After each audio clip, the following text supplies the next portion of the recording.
On September 2, 1945, Imperial Japan formally surrendered to Allied forces in Tokyo Bay. 2,000 miles away on Lubang Island, Philippines, one man refused to believe the news. He was determined to fight on. For him, there would be no surrender. In the dense jungles of the Philippines, a soldier remained hidden for nearly 3 decades after World War II had ended. Today, we delve into the incredible story of Hiroo Onoda, a Japanese soldier whose unwavering loyalty led him to wait for orders that never came. Hiroo Onoda was born in Japan in 1922. In 1944, Hiroo Onoda was part of a 4-man team sent to Lubang Island in December 1944. Their mission was to disrupt enemy operations, gather intelligence, and engage in guerrilla warfare against the Allied forces. They were specifically ordered to never surrender and to continue fighting until they received orders to the contrary from a superior officer. Onoda and his comrades survived in the dense jungles of Lubang by foraging for food, relying on stolen rice and supplies from local farms, and hunting animals. They constructed shelters and hideouts deep in the forest to evade capture. Over the years, Onoda and his group remained completely cut off from the outside world. They had no access to news or information, and any encounters they had with locals were treated with extreme caution. They believed that any contact with the enemy would be met with deadly force. Throughout their years in hiding, Onoda and his small group continued to carry out acts of sabotage and engage in skirmishes with local authorities.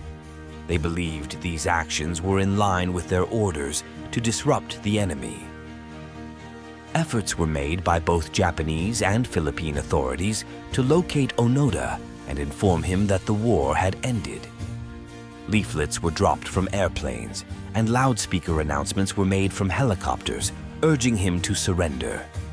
However, Onoda and his group regarded these efforts as enemy propaganda and refused to believe that the war was over.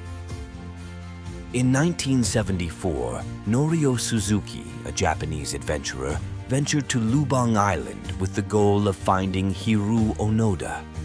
Suzuki eventually encountered Onoda and tried to convince him that Japan had indeed surrendered.